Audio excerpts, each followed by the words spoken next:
عنایات کا ڈیرا میرے گھر میں ہے، تیری عنایات کا ڈیرا میرے گھر میں، سب تیرا ہے کچھ بھی نہیں میرا، میرے گھر میں سب تیرا ہے کچھ بھی نہیں میرا،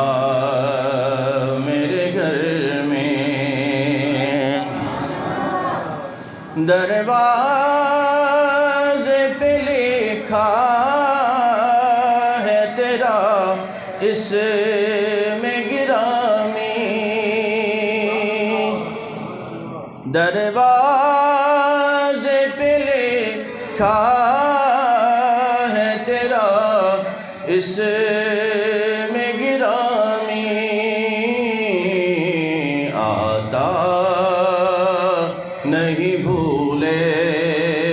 سے اندھیرا میرے گھر میں، آتا نہیں بھولے سے اندھیرا میرے گھر میں، مدت سے میرے دل میں ہے ارمان زیارت، مدت سے میرے دل میں ہے ارمان زیارت، ہو جائے کرم کا کوئی پھیرا میرے گھر میں، سب تیرا ہے کچھ بھی نہیں میرا، میرے گھر میں۔ حمد و صلات کے بعد پیارے بزرگوں اور دوستو، اس ناچیز نے قرآن مقدس سے آیہ کریمہ کا کچھ حصہ تلاوت کیا۔ دعا فرمائیں اللہ تبارک و تعالی مجھے حق کہنے، آپ کو حق سننے، مجھے اور آپ کو حق پر عمل پیرا ہونے کی توفیق عطا فرمائے۔ عزیزان محترم، آج ماہ رمضان المبارک کا دوسرا جمعۃ المبارک ہے، اور اسی طرح دیکھتے دیکھتے 13 روزے بیتنے کو ہیں، 13 ایام گزرنے کو ہیں، اور یہ ماہ مقدس اپنی رحمتوں اور برکتوں کو لیے جاری و ساری ہے اور انتہائی تیزی کے ساتھ گزر رہا ہے۔ جس طرح زندگی کا پہیہ انتہائی تیزی کے ساتھ چل رہا ہے اور انسان موت کے قریب سے قریب تر ہوتا جا رہا ہے، اور اسی طرح ماہ رمضان المبارک بھی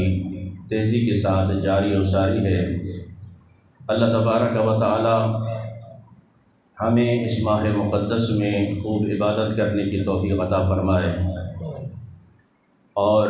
اس کے روزے رکھنے کی توفیق عطا فرمائے۔ جس طرح کہ میں نے گزشتہ جمعۃ المبارک میں بھی کہا کہ ہمیں اس ماہ مقدس میں عبادت کے لیے کوئی الگ سا اہتمام کرنا چاہیے، ایک ذوق پیدا کرنا چاہیے، اور وہ ذوق ایسا ہو، وہ شوق ایسا ہو کہ ہم اگر کہیں پہ کسی مجمع میں چلے جائیں عبادت کی غرض سے، جمعہ پڑھنے کی غرض سے، یا شب قدر کا اجتماع ہو، یا کوئی بھی ان راتوں کا تاک راتوں کا اجتماع ہو، ہمارے اندر یہ ذوق، یہ شوق پیدا ہونا چاہیے کبھی تو کہ یارو آج ہم اللہ سے ملنے جا رہے ہیں، اس کی زیارت کو جا رہے ہیں، اس کی محبت میں جا رہے ہیں۔ تو اس لیے میرے ساتھیوں، یہ ذوق بظاہر ہم عبادت تو کر رہے ہیں، لیکن عبادت کے اندر وہ ذوق پیدا نہیں ہو رہا، وہ شوق پیدا نہیں ہو رہا۔ کل کا دن ہے ماہ رمضان مبارک کا، جب پہلا روزہ تھا یا پہلی تراویح تھی تو مساجد کے اندر اتنا رش تھا کہ باہر صحن تک لوگ نظر آتے تھے، لیکن کیا وجہ ہے کہ اگلے دن فوراً سے 2 صفیں کم ہو جاتی ہیں، پھر اگلے دن مزید 2 صفیں کم ہو جاتی ہیں۔ آج 14ویں تراویح ہم پڑھیں گے اور بظاہر بمشکل مسجد کا اندر حال بھی فل نہیں ہوتا، ہمارا ذوق اتنا جلدی ٹوٹ جاتا ہے، ہمارا شوق عبادت سے اتنا جلدی روٹ جاتا ہے، ہم اتنا جلدی اکتا جاتے ہیں۔ کبھی ہم ہوٹل میں بیٹھتے ہوئے تو نہیں اکتا ہے، کبھی اپنی دنیاوی کاموں میں ہم نہیں اکتا ہے، چاہے وہ کام بار بار غلط ہو رہا ہو لیکن پھر سے صحیح کرنے کی کوشش کرتے ہیں، چاہے بار بار ناکامی ہو رہی ہو۔ کتنی مرتبہ ہم جاب کے لیے اپلیکیشن دیتے ہیں اور کتنی مرتبہ مسترد ہو جاتی ہے، کتنی مرتبہ دھتکارے جاتے ہیں۔ کبھی کسی نے کہا ہو کہ بس یار آج کے بعد کوئی انٹرویو نہیں دوں گا، لیکن مجال ہے، جب تک سانسیں چل رہی ہیں بندہ کوشش کر رہا ہے، لیکن عبادت سے ذوق اتنا جلدی ختم ہو جاتا ہے، عبادت سے ذوق اتنا جلدی ختم ہو جاتا ہے کہ 20 تراویح ہمیں ایک پہاڑ نظر آتا ہے، 20 رکعت تراویح ہمیں ایک پہاڑ نظر آتا ہے، اور اس سے بھاگنے کے لیے فوراً مسجد سے باہر نکل جاتے ہیں، یا اگر کچھ لوگ پڑھنے بھی آئے تو صرف 2 دن کے لیے، صرف 4 دن کے لیے۔ کبھی سوچا کہ اس رب نے جس نے ہمیں اتنی نعمتیں دی ہیں، کبھی ہم سے کوئی روٹی چینی ہو، کبھی ہم بھوکے سوئے ہوں، کبھی اس نے ہمارا کوئی رزق بند کیا ہو، وہ رزق دیتے ہوئے نہیں تھکا، وہ نعمتیں دیتے ہوئے نہیں تھکا، اور ہم 2 دن میں اس کی بارگاہ میں کھڑے ہونے سے تھک گئے، ہم 2 دن میں ہی تھک گئے۔ یارو اس لیے جب تک عبادت کے اندر ذوق پیدا نہیں ہوگا، اس وقت تک جب تک یہ لگن پیدا نہیں ہوگی عبادت کے اندر کہ ہم رب کو دیکھنا چاہتے ہیں، رب سے ملنا چاہتے ہیں، اس سے باتیں کرنا چاہتے ہیں، جب تک یہ ذوق پیدا نہیں ہوگا تو اسی طرح بے ذوقے رہو گے ساری زندگی۔ اسی طرح پھر فتنے تو ویسے ہی اٹھ رہے ہیں، کوئی تراویح کا منکر ہے، کوئی کہتا ہے کہ بس 8 پڑھ لو پھر چلے جاؤ، کوئی کہتا ہے 4 پڑھ لو پھر چلے جاؤ، کوئی اپنی باہر شروع کر دیتا ہے، ہر ایک مفتی بنا ہوا ہے۔ اتنے جید علماء کرام، محدثین کرام اور بڑے بڑے اولیاء اللہ، نیک صالح متقی پرہیزگار، وہ پہلی صفوں میں تراویح میں رہے، اور آج کا مفتی اتنا متقی ہو گیا کہ وہ کہتا ہے کہ اس کا یہ طرح نماز تو جائز ہی نہیں ہے۔ بے شمار اس کے حوالہ جات ہیں، میں اس طرف نہیں جانا چاہتا، لیکن بات ہے ذوق کی، بات ہے شوق کی۔ اگر بے ذوقے آپ 20 رکعت یا 40 بھی پڑھتے جائیں تو اس کا کوئی فائدہ نہیں ہے۔ جو عبادت کریں ذوق سے کریں، شوق سے کریں، لگن سے کریں، محبت سے کریں۔ حضور اکرم صلی اللہ تعالیٰ علیہ وسلم کی بارگاہ میں صحابہ کرام حاضر ہوئے، آگے عرض کی یا رسول اللہ صلی اللہ تعالیٰ علیہ وسلم، سالوں بیت گئے رب رب کرتے ہوئے، سالوں بیت گئے اس رب کو سجدے کرتے ہوئے، یا رسول اللہ سالوں بیت گئے سبحان اللہ کہتے ہوئے اللہ پاک ہے، اور سالوں بیت گئے اللہ اکبر کہتے ہوئے کہ اللہ سب سے بڑا ہے، اور سالوں بیت گئے یہ کہتے ہوئے الحمدللہ رب العالمین، تمام تعریفیں اللہ کے لیے ہیں۔ سالوں گزر گئے عبادت میں، لیکن یا رسول اللہ آج ہم حاضر ہیں، ہم اس رب سے ملنا چاہتے ہیں، اس ذوق میں آپ کے پاس آئے ہیں، جس رب کی ہم سالوں تعریفیں کرتے رہے ہیں، جس رب کو ہم سالوں سجدے کرتے رہے ہیں، سبحان ربی الاعلیٰ کہتے رہے ہیں، آج دل کر رہا ہے، ذوق پیدا ہوا ہے کہ اس رب کی زیارت ہو جائے، اس رب سے ملیں۔ اللہ اکبر۔ تو صحابہ نے عرض کی یا رسول اللہ ہمارا رب ہم سے کہاں ملے گا؟ کبھی ہمارے اندر بھی یہ جستجو پیدا ہوئی؟ یارو جس دوست کے پاس اگر ہم ملنے چلے جائیں اور دروازے کے باہر کھڑے کھڑے اس سے ملے بغیر آ جائیں تو کسی سے کہو گے کہ ہم اس سے ملاقات کر کے آئے ہیں؟ کہہ سکو گے کسی سے کہ ہم رب سے مل کر آئے ہیں یا دوست سے مل کر آئے ہیں؟ نہیں کہو گے، کیونکہ ملاقات ہی نہیں ہوئی۔ جس رب کے گھر میں آئے، سالوں سجدے کیے، اس کی تعریف کرتے رہے، جب اس کی ملاقات کا ذوق ہی پیدا نہیں ہوا تو پھر عبادت کے اندر شوق کہاں سے آئے گا؟ تو اے اللہ کے رسول، ہم اس رب کو ملنا چاہتے ہیں، وہ رب ہمیں کہاں ملے گا؟ صحابہ نے عرض کیا وہ رب کہاں ملے گا؟ اللہ اکبر۔ سرکار دو جہاں صلی اللہ تعالیٰ علیہ وسلم نے ارشاد فرمایا، جو آیہ کریمہ میں نے خطبے میں پڑھی ہے، اس کا جواب اس آیہ مبارکہ کے اندر ہے۔ رب تعالیٰ نے فرمایا کہ اے محبوب، وَإِذَا سَأَلَكَ عِبَادِي عَنِّي فَإِنِّي قَرِيبٌ، یہ جو تجھ سے پوچھتے ہیں نا کہ رب کہاں ہے، یہ جو تجھ سے سوال کرتے ہیں کہ رب کہاں ہے، جو مجھ سے ملنا چاہتے ہیں، جو مجھ سے ملنا چاہتے ہیں، وَإِذَا سَأَلَكَ عِبَادِي عَنِّي فَإِنِّي قَرِيبٌ، اے محبوب ان سے کہہ دے کہ میں ان سے بڑا قریب ہوں، میں ان سے بڑا قریب ہوں،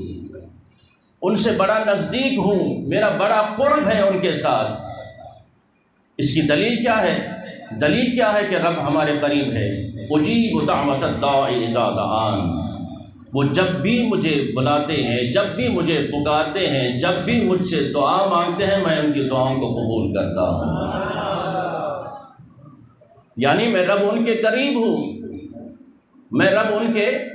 قریب ہوں، وہ جب بھی مجھے پکارتے ہیں، مجھ سے دعا مانگتے ہیں۔ اللہ تبارک و تعالیٰ کے محبوب علیہ الصلاۃ والسلام نے فرمایا کہ رب تعالیٰ فرماتا ہے کہ بندوں سے کہہ دو کہ میں ان کے زیادہ قریب ہوں، لیکن شرط یہ ہے کہ میرے ساتھیوں عبادت کے اندر ذوق ہونا چاہیے، شوق ہونا چاہیے، ملنے کی لگن ہونی چاہیے۔ یوں اگر رسماً ہم ساری زندگی اسی طرح سجدے کرتے رہے اور اسی طرح جلد بازی میں نمازیں پڑھتے رہے تو یاد رکھیے سرکار دو جہاں صلی اللہ تعالیٰ علیہ وسلم کو تبلیغ کے لیے 23 سال کا مختصر عرصہ ملا، 23 سال کا۔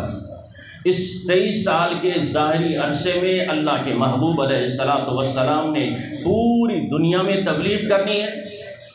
اپنے گھر کو بھی سنبھالنا ہے، بچوں کو بھی سنبھالنا ہے اور اپنے صحابہ کو بھی ٹائم دینا ہے۔ تو تاریخ بتاتی ہے، احادیث بتاتی ہیں کہ حضور اکرم صلی اللہ تعالیٰ علیہ وسلم جس کی گواہی دیتی ہیں ام المومنین حضرت عائشہ الصدیقہ رضی اللہ تعالیٰ عنہا،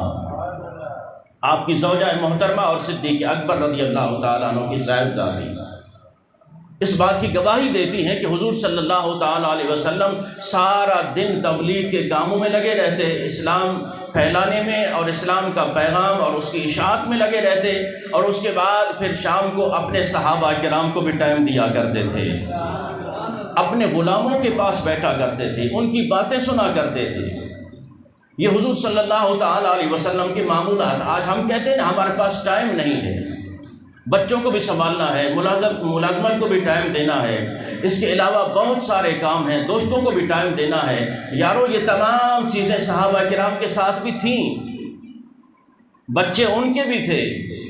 اور بچوں کا پالنا ان کے لیے بھی ضروری تھا، لیکن حضور صلی اللہ تعالیٰ علیہ وسلم کی مصروفیات آپ کو بتا رہا ہوں۔ میرے آقا ام المومنین حضرت عائشہ الصدیقہ فرماتی ہیں کہ سرکار علیہ الصلاۃ والسلام غلاموں کو بھی ٹائم دیتے، لیکن پھر جب گھر تشریف لاتے، اللہ اکبر، ام المومنین آپ فرماتی ہیں کہ گھر آ کر حضور صلی اللہ تعالیٰ علیہ وسلم ہمارے گھروں کے کام میں بھی ہم سے ہاتھ بٹایا کرتے تھے، گھر کے کاموں میں بھی ہم سے ہاتھ بٹایا کرتے تھے۔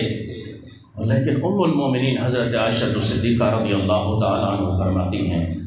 کہ جب رات ہوتی سارا زمانہ سو جاتا، سارا زمانہ سو جاتا، سارے لوگ سو جاتے، آمنہ کے لال مصلی بچھا کے رب کی بارگاہ میں کھڑے ہو جاتے اور اتنا لمبا قیام ہوتا، اتنا لمبا قیام ہوتا، بعض اوقات حضرت بلال رضی اللہ تعالیٰ عنہ کی اذان کی آواز آتی، اللہ اکبر اللہ اکبر، فجر ہو جاتی، صبح ہو جاتی۔ ایک دن میں نے عرض کی یا رسول اللہ صلی اللہ تعالیٰ علیہ وسلم، آپ تو وہ ذات ہیں جس کے صدقے سے ہمارے اگلے پچھلے گناہ معاف ہونے ہیں، آپ تو وہ ذات بابرکات ہیں جن کی شفاعت سے گناہ گاروں کی شفاعت ہوگی، گناہ گار جہنم سے جنت میں داخل ہوں گے۔ لیکن یا رسول اللہ یہ معاملہ سمجھ نہیں آتا، اس کے باوجود ساری رات آپ کھڑے ہو کر رب کائنات کی بارگاہ میں عبادت کرتے رہتے ہیں۔ اور ام المومنین حضرت عائشہ صدیقہ فرماتی ہیں یہ منظر بھی میں نے اپنی آنکھوں سے دیکھا کہ کھڑے ہونے کی وجہ سے حضور صلی اللہ تعالیٰ علیہ وسلم کے پاؤں مبارک سوج جاتے۔ یارو آج ہمیں تھکن محسوس ہوتی ہے سفر کے دوران، تھکن محسوس ہوتی ہے زندگی کی تگ و دو میں، تھکن محسوس ہوتی ہے، پاؤں اگر سوج بھی جاتے ہیں، جسم بھی سوج جاتا ہے، بچوں کی روزی کماتے ہوئے۔ کوئی تو بتا دے کہ اس کی عبادت میں کبھی پاؤں سوجے ہوں، کوئی ایک تو بتا دے کہ اس کی عبادت کرتے ہوئے، رب کو یاد کرتے ہوئے، اس کی بارگاہ میں کھڑے ہوتے ہوئے، قیام کرتے ہوئے پاؤں سوجے ہوں۔ کوئی ایسی مثال نہیں ملے گی۔ لیکن قربان جاؤں سرکار دو جہاں صلی اللہ تعالیٰ علیہ وسلم کی زوجہ محترمہ ام المومنین حضرت عائشہ صدیقہ رضی اللہ تعالیٰ عنہ کہتی ہیں کہ میں نے اپنی آنکھوں سے دیکھا کہ حضور صلی اللہ تعالیٰ علیہ وسلم کے قیام کرنے کی وجہ سے، اتنا لمبا قیام کی وجہ سے پاؤں مبارک سوج جاتے تھے۔ تو میں نے عرض کی یا رسول اللہ آپ کے صدقے سے تو گناہگار بخشے جائیں گے، آپ کے صدقے سے تو شفاعت ہوگی، پھر وجہ کیا ہے آپ ساری رات عبادت کرتے رہے؟ یہ میں نفلی عبادت کی بات کر رہا ہوں، نفلی عبادت کی۔ آج تو ہم فرض بلائے بیٹھے ہیں، آج فرض بلائے بیٹھے ہیں، واجب بلائے بیٹھے ہیں۔ جب تک آپ فرض نمازوں کے ساتھ نفلی عبادت نہیں کرو گے اس وقت تک رب کا قرب نہیں مل سکتا، رب کے قریب نہیں ہو سکتے۔ یہ تو بڑے بڑے جلیل القدر صحابہ کرام، اولیاء، تابعین، تبع تابعین خود اپنی تاریخ سے، اپنے کردار سے، اپنی سیرت سے بتا گئے۔ اگر رب کا قرب حاصل کرنا چاہتے ہو نا، ان 5 وقتہ نمازوں کے علاوہ بھی رب کائنات کو ٹائم دو، نوافل ادا کرو، خوب اسے مناؤ، گڑ گڑا کر مناؤ، یا یہ ماہ رمضان مبارک اسی طرح گزر جائے گا۔ ہم نے کہا نا کہ اگر ہم نے اپنے معمولات اس میں بھی چینج نہیں کیے، ہم نے اگر اس میں بھی عبادت کا صحیح سے اہتمام نہیں کیا، تو پھر یہ رمضان بھی یوں ہی گزر جائے گا، وہ ہمارے لیے رکے گا نہیں، وقت کسی کے لیے نہیں رکتا، یہ گزر جائے گا یوں ہی۔ لیکن افسوس ایک رہے گا کہ ہم اس ماہ مقدس میں اپنی بخشش نہیں کرا سکیں گے، اپنے رب کو نہیں منا سکیں گے، اس کے محبوب علیہ الصلوۃ والسلام کی اطاعت نہیں کر سکیں گے صحیح معنوں میں، اگر ہم نے اپنے عبادت کے اندر ذوق پیدا نہیں کیا۔ تو ام المومنین حضرت عائشہ صدیقہ کہتی ہیں یا رسول اللہ آپ کو پھر اتنا قیام، اتنی عبادت کرنے کی کیا ضرورت ہے؟ اللہ اکبر۔ حضور علیہ الصلوۃ والسلام نے فرمایا اے عائشہ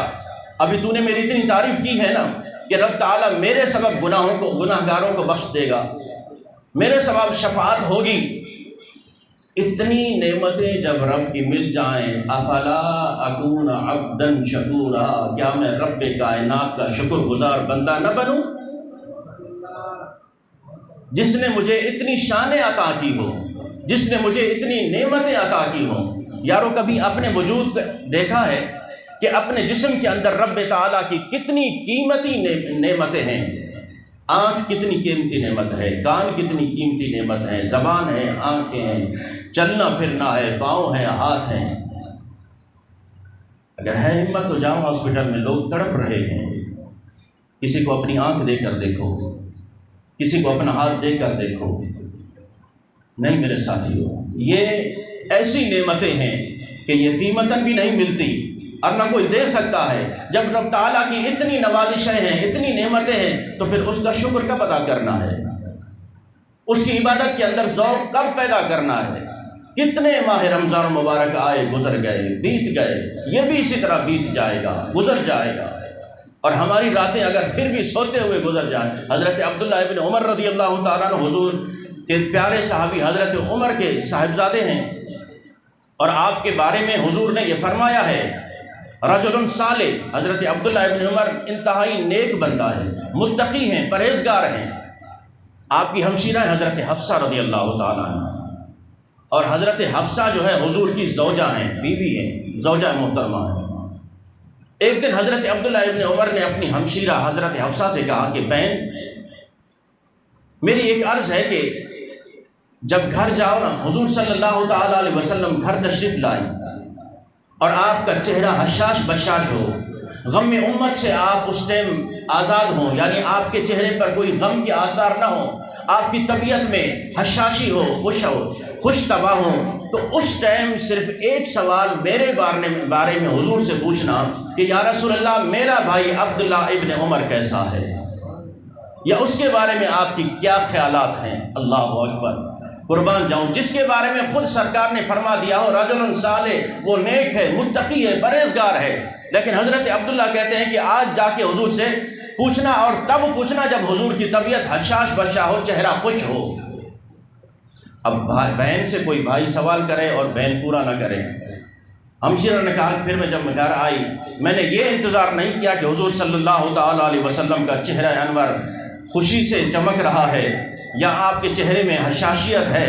بس میرے کمرے میں جب حضور تشریف لائے، میرے حجرے میں حضور تشریف لائے، میں نے کھانا پیش کیا، کھانا کھانے کے بعد میں نے عرض کی یا رسول اللہ آپ سے ایک سوال کرنا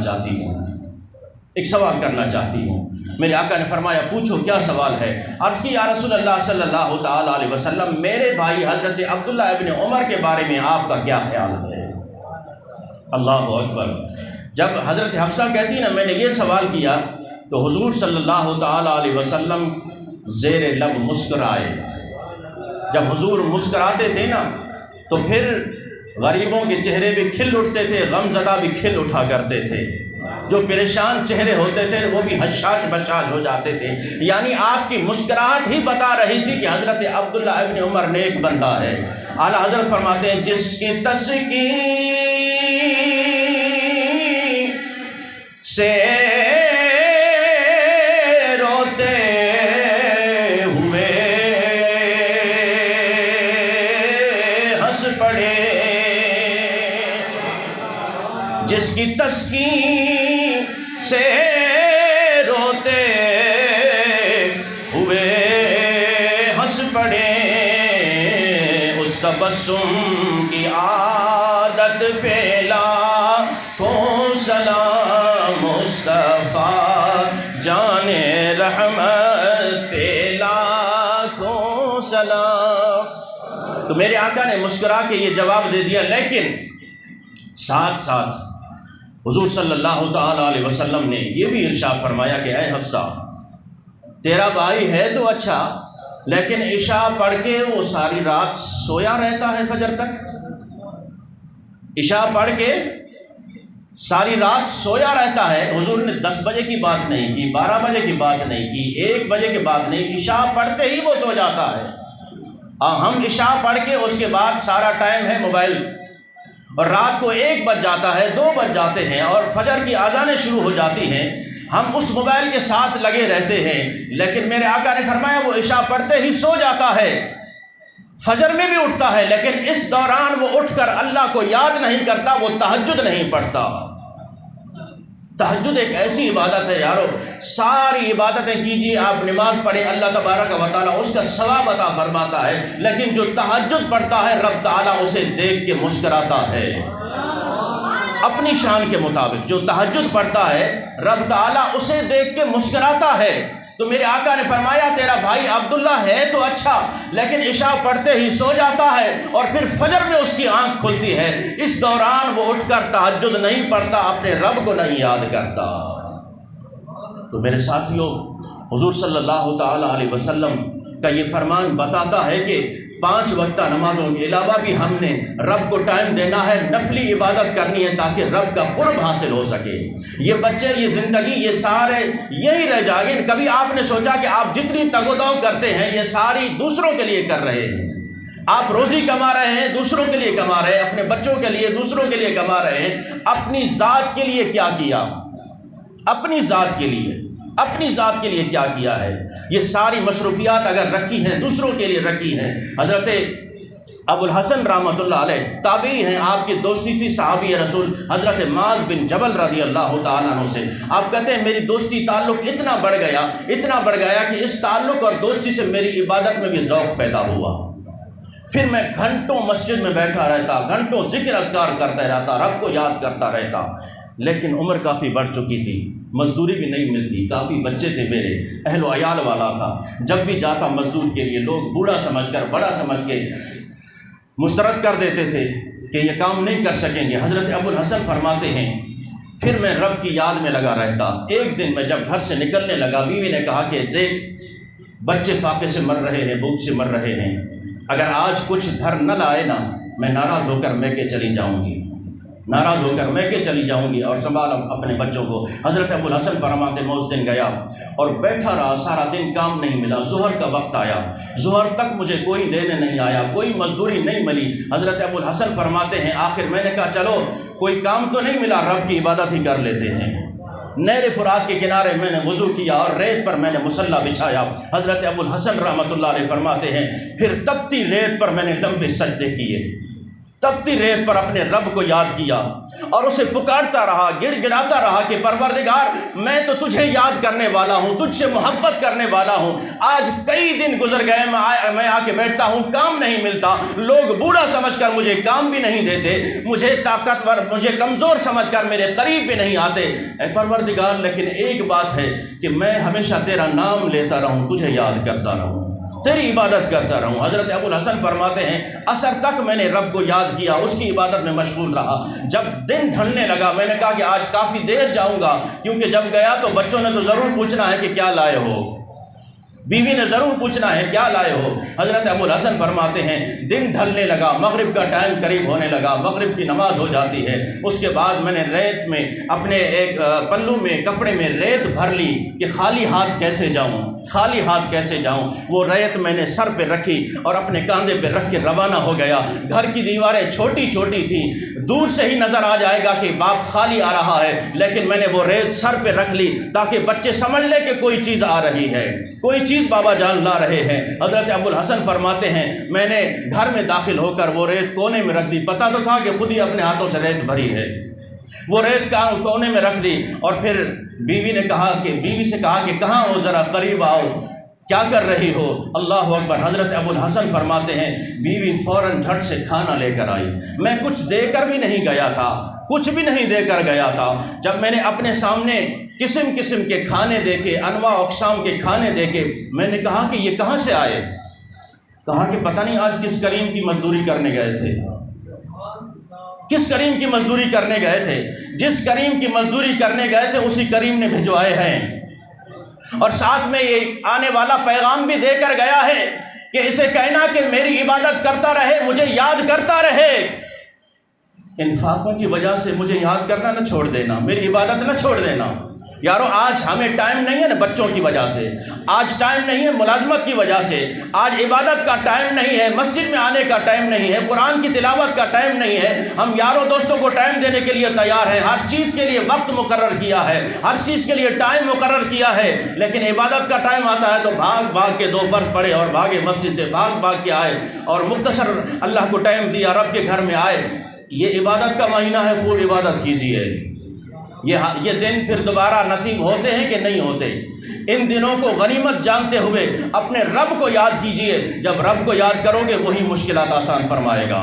وہی مشکلیں حل فرمائے گا، پھر سارے مسئلے بھی حل ہو جائیں گے۔ کاش کہ اللہ تبارک و تعالی ہمیں یہ ذوق عطا فرمائے کہ اس کی عبادت میں ایسا ذوق اور شوق پیدا ہو کہ اس سے ملنے اور اس کی محبت کی لگن پیدا ہو جائے اور اس کے پیارے محبوب علیہ الصلوۃ والسلام کی محبت پیدا ہو جائے اور ساری زندگی ہم اس کے دروازے سے کبھی دور نہ ہوں۔ اللہ تبارک و تعالی ہمیں اپنی عبادت کرنے کی توفیق عطا فرمائے۔ عزیزان محترم، جس طرح کہ میں نے پچھلے جمعے میں عرض کیا تھا کہ ہر جمعہ کو انشاءاللہ عصر کی نماز کے بعد محفل درود شریف سجائی جاتی ہے۔ آپ تمام عاشقان رسول سے اس محفل میں شرکت کی اپیل ہے۔ وآخر دعوانا الحمدللہ رب العالمین۔ جن حضرات نے سنت نہیں پڑھی سنت